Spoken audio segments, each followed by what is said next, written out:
Well, hello and welcome to another Tyrrell's Classic Workshop. From the heady heights of V12 Ferraris worth thick end of £500,000 last week, we come to this. This is a car that I've been thinking about making a video on for quite some time, because it's sort of, it doesn't quite fit in various boxes, and I quite like that, but it does fit in others. And I'd go as far as to say, yeah, would I put this in my top 20 cars? Well, it's certainly useful, and let me expand. Okay, so this is one of my own cars. This is a 2003 Mercedes-Benz SL500 R230 to give it its correct model designation, and these were made from 2003 up until, well, quite a few years later. I can't remember the year, 2015, 2016, something like that. And I regard the car as still very good looking. I think it's a nice, harmonious shape. I like, it was actually styled by committee. People from 3 continents submitted designs. There were hundreds of renderings, and they fine-tuned it down to this. But it doesn't look like it's been styled by committee. It looks like a homogeneous whole. And the later cars really do look like they've been designed by committee. The belt line under the windows goes like that and then up like that. It looks as though if you slice the car in half, some of it was styled in California and some of it was styled in Stuttgart or wherever. To put it succinctly, I think whenever I walk away from this car, I turn around and look at it and admire it, because I think it's a pretty car. The later cars, I wouldn't necessarily do that with. I don't think they deserve to be turned around and looked at. Just my personal opinion. I even like the bug-eyed headlight design which came in on the 210 E-Class in 1998, I think, 1997. I quite like that front end. I prefer it over the later facelifted version. And I bought this car from its first owner in about 4 years ago now, and he spec'd it up new. It's the SL500, so it's a 5-litre V8. It's one of the first off the production line. And it's finished in silver metallic with red leather. It was one of the, when it was new, it was spec'd up to within an inch of its life by the previous owner, who was a surgeon. As I say, he spec'd it up new. It has this beautiful, I think it's soft Napa, whatever the Mercedes speakers for super expensive, extra special leather. This has got it. It's got the refrigerated, air-conditioned seats through the pores of the seats. It's got the heated seats. It's got the panoramic roof. It's got the luggage, the fitted luggage. It's just about got everything. And I paid the princely sum of just over £4,000 for this car 4 years ago. As ever, a customer of mine observed, who had a Porsche 911, observed years ago, when you buy a car like this, you're not buying the car, you're also buying the maintenance. So even though it was, whatever it was, £4,500 or something, you're actually maintaining an £80,000 car. That's the reality of the situation, and that's where these can fall down. They are a very complicated machine. Mercedes-Benz for years struggled with, giving a few examples, struggled with timing chain issues.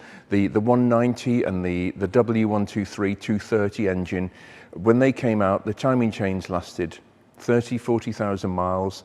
I mean, disastrous, really, that they should need to be changed so quickly. They got the ratio of pressure from the tensioner acting on the chain wrong. They were over-tensioned, the timing chains, and it was like a little bicycle chain. It was a single row chain from new. No excuse from that from Mercedes-Benz. They copied exactly the issues Triumph had with the Stag in the 1970s. And the timing chains on these used to stretch and go noisy as well. Should never have happened, but anyway, there we go. It was good for business at the dealers. Your car's come in for its first service, needs major engine work. Really? I'm exaggerating, but fortunately on these, the engines are largely licked. They're a very good unit. This is the 2 spark plug per cylinder engine, so it's got 16 spark plugs on this, and they are designed to strategically fire in the combustion chamber microseconds, nanoseconds apart to fully combust the mixture for emissions. This car, obviously its big daddy was the SL55 AMG, the supercharged 500 brake horsepower version. Jeremy Clarkson bought one new, which, you know, if some people, for the Jeremy Clarkson fans out there, that you can't get a better endorsement than that, really. But this is the next model down, the SL500, 5-litre V8. It's just over 300 brake horsepower, so it's not a lot for this car these days, but I bought it because it came up. I didn't go looking for it. And do you know what? I've grown to love this car, actually. I really have.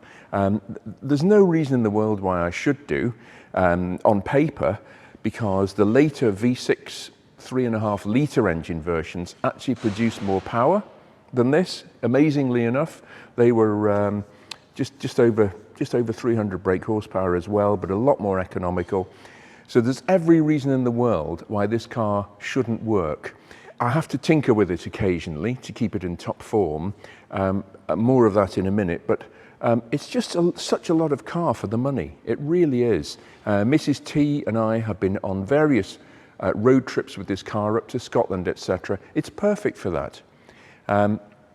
It's got the fitted luggage, it's got a decent sized boot under the, you've got a lift up panel, which there's a micro switch on it which tells the hood mechanism whether it can retract or not, if there's enough room in the boot. If you lift it up, it won't move because there's too much luggage in there. If you lock it in position, the top can come down. It's full of fiendish technology, this car. It really is. The trick is to keep it going, really. But they can be rewarding. They can have a love-hate relationship with the owner of these cars. Being the 500, towards the top of the range, it had what's called the ABC, active body control, on it, which is a very special liquid called CHF11S. It's a green synthetic oil, which, like a lot of things in modern cars, like automatic transmissions, it's sealed for life. Changing the fluid is not in the maintenance schedule, so consequently they go on to monster mileages with the poor old ABC system or the automatic transmission, with the fluid degrading as tiny particles from the working surfaces of the suspension struts and the valves and the pump and things like that. They all get into the fluid, and there is no set maintenance schedule for changing the ABC fluid. And because of that, they've got a bit of a bad rep, the ABC systems. So I've actually taken the liberty of changing on lots of occasions the ABC fluid. Just do it with a syringe from the reservoir. Take it out. You can actually see the greyness, the contamination of the metal particles in it and the degradation of the fluid. You take that out. You keep doing it 4 or 5 times, cycle it, and eventually it will flush through. If you work the suspension, you can change the ride height on the suspension by a couple of inches, I think, up for driving over rough ground. And you flush it through, and the same with the power steering. I use CHF11S on that as well, the green fluid, and it's come back to life absolutely beautifully. It was never a problem, but it's definitely better now.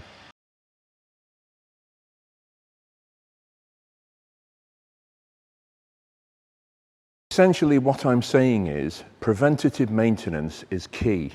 I would use this for, as I say, for automatic gearboxes, automatic transmissions, and also power steering systems. If you own a car with a few miles under its belt, particularly a complex one, change the fluids. It doesn't cost a huge amount, but it's massive preventative maintenance. Steering racks, things like that, they get as they work, the seals start to just microscopically leak into the fluid, the aluminium or the nylon. Just change the fluid, flush it through. It just gives it a new lease of life. One of the problems with a car of this age is that it can look wonderful on the outside, but you get rust developing in the most strange places under the car, actually. Just because it's 20 years old. It's over 20 years old. So if you are thinking of buying one, have a good look round underneath it. Look at the brake pipes, because they are quite often hidden under heat shields near the exhaust and the drive shaft, the prop shaft. Look for the ABC pipes, or on the 350, the lower down models, the Airmatic as it was called. Check those pipes over. Is it working properly? Because rust can be a big problem with cars of this age. It can actually, we had a BMW X5 here as a company hack years ago, one of the first, and it was a great car, really good, but it went for its annual test, its MOT test, and the rear subframe was absolutely rotten. And the car was a write-off. It wasn't economically viable for us to repair it.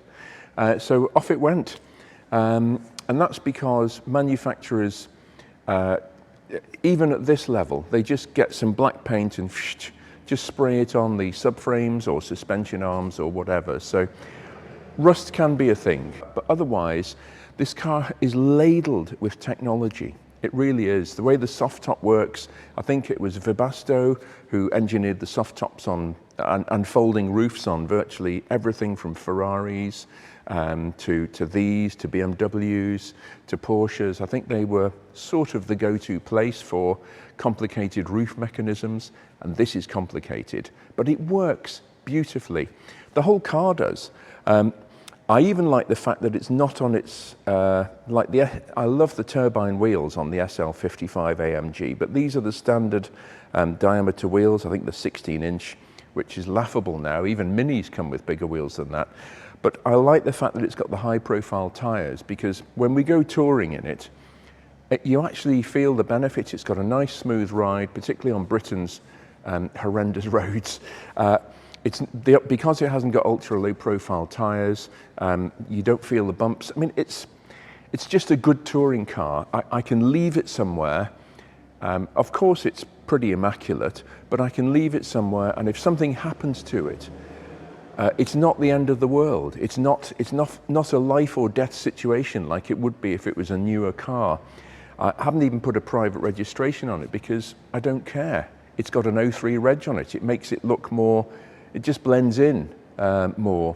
So I quietly like this car actually, because it does tick so many boxes. We can just throw clothes in the fitted luggage, put some more in the boot.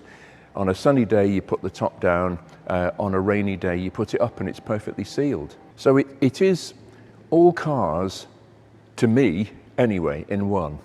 It does about 30 miles to the gallon on unleaded fuel. I always put super unleaded in it, but on a run, which is not a car crash.